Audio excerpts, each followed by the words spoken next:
દેવગઢ બારિયા નગરમાં પાલિકા સંચાલિત પે એન્ડ યુઝ શૌચાલયની દુર્દશા જોવા મળી રહી છે। કોઈપણ સ્પષ્ટ કારણ વગર આ શૌચાલયને તોડી નાખવામાં આવતા આમ જનતાને મુશ્કેલી પડી રહી છે। શૌચાલય બનાવાયા ત્યારથી સારી અને ઉપયોગી સ્થિતિમાં હતા, છતાં કોઈ સ્પષ્ટ કારણ વગર તેને તોડી નાખવામાં આવ્યા છે અને છેલ્લા કેટલાય દિવસોથી બંધ હાલતમાં પડેલા છે। નગરમાં વિવિધ વિસ્તારોમાં બનાવવામાં આવેલા જાહેર શૌચાલયોમાંથી મોટાભાગના બંધ છે, જેને કારણે નગરજનો, વેપારીઓ તેમજ બહારથી આવતા લોકો ભારે મુશ્કેલીનો સામનો કરી રહ્યા છે। સ્વચ્છ ભારત અભિયાનની વાતો કરતી નગરપાલિકાની આ વાસ્તવિકતા ચિંતાજનક બની છે।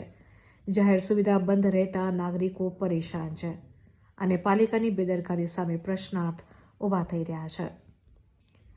તો નગરપાલિકાના માજી પ્રમુખના ઘર સામે આવેલ શૌચાલયની પણ આવી જ દુર્દશા જોવા મળી રહી છે। જો જવાબદાર હોદ્દેદારના ઘર સામેની જાહેર સુવિધા બંધ હાલતમાં છે, તો નગરના અન્ય વિસ્તારોમાં આવેલી શૌચાલયોની સ્થિતિ કેવી હશે તે સહેજે અનુમાન લગાવી શકાય તેમ છે। જાહેર શૌચાલય જેવી આવશ્યક સુવિધા બંધ રહેતા મહિલાઓ, વરિષ્ઠ નાગરિકો અને રોજિંદા મુસાફરોને ભારે અસુવિધાઓ ભોગવવી પડી રહી છે।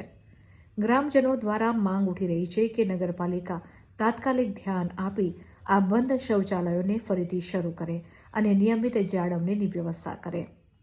નગરપાલિકા પ્રશાસન આ મુદ્દે ક્યારે જાગશે અને નાગરિકોને રાહત મળશે કે કેમ તે હવે જોવાનું રહેશે। અમારા પ્રતિનિધિ દ્વારા સીઓનો સંપર્ક કરવામાં આવ્યો હતો, પરંતુ ફોન ઉપાડવામાં આવ્યો ન હતો।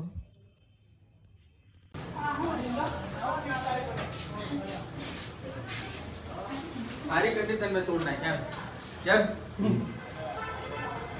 जो આ સારી કન્ડિશન ની ટાઇલ્સો હતી જે દિવાલ પર લાગેલી હતી, સારી વ્યવસ્થામાં શૌચાલય ચાલતા હતા અને લોકો અહીં આવતા હતા, પે એન્ડ યુઝમાં ઉપયોગ કરતા હતા, પણ એ પણ તોડીને ખોટો ખર્ચો જે લોકોના પૈસાનો વ્યય કરવા માટે આ તોડવામાં આવ્યો છે અને આ શૌચાલય છેલ્લા 15 દિવસથી બંધ છે।